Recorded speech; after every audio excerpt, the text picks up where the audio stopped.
लोकसभा चुनाव के दूसरे चरण का मतदान आज यानी कि 26 अप्रैल को हो रहा है। दूसरे दौर में मणिपुर समेत 13 राज्यों और केंद्र शासित प्रदेशों की 88 सीटों पर वोटिंग जारी है। मणिपुर की बाहरी मणिपुर लोकसभा सीट के 15 विधानसभा क्षेत्रों में पहले चरण में 19 अप्रैल को मतदान हो चुका है, जबकि अन्य 13 विधानसभा क्षेत्रों में दूसरे चरण में मतदान हो रहा है। इस चरण में कुल 88 सीटों के लिए मतदाता वोट डाल रहे हैं। दूसरे चरण में 1202 उम्मीदवारों की किस्मत का फैसला होना है। इससे पहले चुनाव आयोग ने दूसरे चरण के मतदान के लिए विशेष तैयारियां की हैं। 50% से अधिक मतदान केंद्रों पर वेब कास्टिंग की जाएगी। आम चुनाव 2024 के दूसरे चरण के लिए मतदान 26 अप्रैल 2024 को हो रहा है। 13 राज्यों और केंद्र शासित प्रदेशों की 88 सीटों के लिए मतदान जारी है। मतदान सुबह 7 बजे से शुरू हुआ, ये शाम 6 बजे तक चलेगा। हालांकि चुनाव आयोग ने ये भी कहा है कि मतदान बंद होने का समय संसदीय क्षेत्र के अनुसार अलग हो सकता है। बिहार में बांका, मधेपुरा, खगड़िया और मुंगेर निर्वाचन क्षेत्रों के कई मतदान केंद्रों पर गर्मी को देखते हुए मतदाताओं की सुविधा के लिए मतदान का समय बदल दिया गया है। मतदान के लिए 16 लाख से अधिक मतदान अधिकारी तैनात किए गए हैं। दूसरे चरण के मतदान के लिए 1.67 लाख मतदान केंद्र बनाए गए हैं। 15.88 करोड़ से अधिक मतदाता चुनाव मैदान में उतरे उम्मीदवारों की किस्मत का फैसला करेंगे। इन मतदाताओं में 8 करोड़ से ज्यादा पुरुष, 7 करोड़ से ज्यादा महिलाएं और 5,929 अन्य मतदाता शामिल हैं।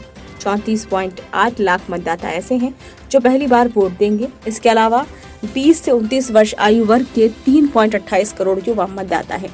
दूसरे चरण के चुनाव में कुल 1202 उम्मीदवार हैं। इनमें 1098 पुरुष उम्मीदवार और 102 महिला उम्मीदवार और 2 थर्ड जेंडर उम्मीदवार मैदान में हैं। मतदाता और सुरक्षा कर्मियों को लाने ले जाने के लिए 3 हेलीकॉप्टर, 4 विशेष ट्रेनें और लगभग 80,000 वाहन काम पर लगाए गए हैं।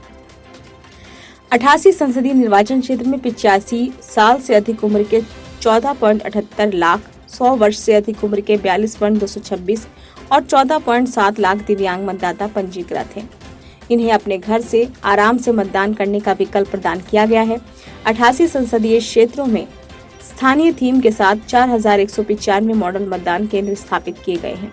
4100 से अधिक मतदान केंद्रों का प्रबंधन सुरक्षा कर्मचारियों सहित पूरी तरह से महिलाओं द्वारा किया जाएगा। वहीं करीब 640 मतदान केंद्रों का प्रबंधन विकलांग व्यक्ति करेंगे।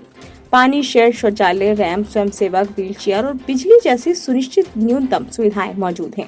ये कदम इसलिए उठाए गए हैं ताकि बुजुर्ग और विकलांग व्यक्ति सहित प्रत्येक मतदाता को आसानी से अपना वोट डाल सके।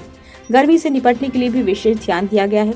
आयोग ने चुनावों की शांतिपूर्ण और सुचारू संचालन के लिए कई निर्णायक कदम उठाए हैं। मतदान प्रक्रिया को सुरक्षित करने के लिए मतदान केंद्रों पर पर्याप्त रूप से केंद्रीय बलों की तैनाती भी की गई है। सभी मतदान केंद्रों पर माइक्रो ऑब्जर्वर की तैनाती के साथ साथ 50% से अधिक मतदान केंद्रों पर वेब कास्टिंग की जाएगी। 251 पर्यवेक्षक मतदान से कुछ दिन पूर्व अपने निर्वाचन क्षेत्रों में पहुंच चुके हैं। वे अत्यधिक सतर्कता बरतने के लिए आयोग की आंख और कान के रूप में कार्य करते हैं। इसके अलावा कुछ राज्यों में विशेष पर्यवेक्षकों को तैनात किया गया है। कुल 4,553 उड़नदस्ते, 5,731 सांख्यिकी निगरानी दल, 1,462 वीडियो निगरानी दल और 844 वीडियो देखने वाली टीमें मतदाताओं को किसी भी प्रकार के प्रलोभन से सख्ती से और तेजी से निपटने के लिए 24 घंटे निगरानी रख रही हैं। कुल 1,237 अंतर्राज्यीय और 263 अंतर्राष्ट्रीय सीमा चौकियां शराब, ड्रग, नकदी और मुफ्त वस्तुओं के किसी भी अवैध आवाजाही पर कड़ी निगरानी रख रही हैं। समुद्री और हवाई मार्गों पर कड़ी निगरानी रखी गई है। ब्यूरो रिपोर्ट, नई दिल्ली।